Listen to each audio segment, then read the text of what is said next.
என் பேர் வந்து மணிவாசகன். அரியலூர் மாவட்டத்தில் தேவாமங்கலம் அப்படின்ற ஒரு சின்ன கிராமம்.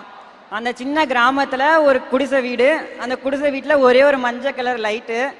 ஸோ அந்த மாதிரி சூழ்நிலையிலேருந்து இப்போ இவ்வளோ பெரிய மேடையில் வந்து நிற்கும் போது ரொம்ப பெருமையாகவும் ஆச்சரியமாகவும் இருக்குது. அப்பா அம்மா ரெண்டு பேருக்குமே படிக்க தெரியாது. அப்பா சின்ன வயசில் இருக்கும்போது ஆக்சிடென்ட் ஆகிடுச்சு. அப்பாவால் வேலைக்கு போக முடியாது. அம்மா வந்து துப்புரவு பணியாளராக தான் வேலை செஞ்சு அண்ணன் அக்கா என்னையும் படிக்க வச்சாங்க. இருந்தாலும் அப்பாவோட மருத்துவ செலவுக்கும் வீட்டை பார்த்துக்கிறதுக்கும் அந்த ஒரு வேலை பத்தலை. காலையில் எந்திரிக்கும் போது பார்த்தா அம்மா இருக்க மாட்டாங்க. ஏன்னா காலையில் ஒரு வேலை, காலையில் பூ பறிக்க போயிடுவாங்க. அதுக்கப்புறம் துப்புரவு பணியாளர்.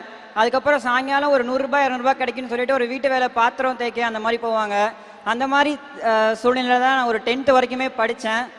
வீட்டில் மழை காலம் அப்படின்னு வந்துச்சுன்னா மழையை பார்த்ததை விட வீடு நிறைய பாத்திரத்தை பார்த்தது தான் அதிகம். ஏன்னா கூரை வீடு, வீடு நிறைய பாத்திரம் இருக்கும், ஒழுகும்.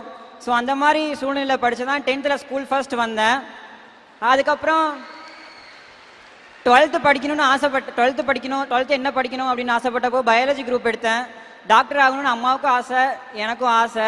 12th நல்லா படித்தேன். மாடல் ஸ்கூலில் சேர்ந்தேன். மாடல் ஸ்கூலில் ஒரு 3 வேளை சாப்பாடும் ஒழுகாத இடமும் கிடச்சிது. அதுக்காகவே நல்லா படித்தேன். 12th டிஸ்ட்ரிக்ட் ஃபர்ஸ்ட் வந்தேன். அதுக்கப்புறம் தான் டாக்டர் ஆகணும். அம்மாவுக்கு என்ன ஆசைன்னு தெரியல, அம்மாவுக்கு பிரச்சனையான்னு தெரியல. அம்மாவோட ரொம்ப ஆசை டாக்டர் எப்படியாவது ஆக்கிடணும் அப்படின்னு ஆசை. நானும் டாக்டர் ஆகணும்னு ஆசைப்பட்டேன். அம்மாவும் போய் சொந்தக்காரங்கள்ட்ட எல்லார்ட்டையும் போய் உதவி கேட்டாங்க. எல்லாருக்கிட்டையும் கேட்டாங்க, நீ ஏன் கடனில் இருக்க, நீ ஏன் உன் பையனை டாக்டர் ஆக்க ஆசைப்படுற, நீ ஏன் படிக்கலை, உன் பையனை ஏன் டாக்டர் ஆக்கணும் அப்படின்லாம் சொன்னாங்க. அம்மாவை அவமானப்படுத்தினதாச்சும் மிச்சம். காசு கேட்டப்பெல்லாம் நாளைக்கு வா அப்படின்னு சொல்லி அவமானப்படுத்தினாங்க. கடைசியில் அரசாங்கத்தோட உதவியாலையும் கவர்மெண்ட்டோட உதவியாலையும் ஆசிரியரோட வழிகாட்டினாலையும் கவர்மெண்ட் சீட் வாங்கி இப்போது சக்ஸஸ்ஃபுல்லாக 3rd இயர் MBBS படிச்சுட்டு இருக்கேன். ரொம்ப சந்தோஷமாக இருக்குது. எங்கள் அம்மாவை கூட்டுற அம்மா அப்படின்னு சொன்னவங்க எல்லாம் இன்னைக்கு டாக்டரோட அம்மா இருக்காங்க.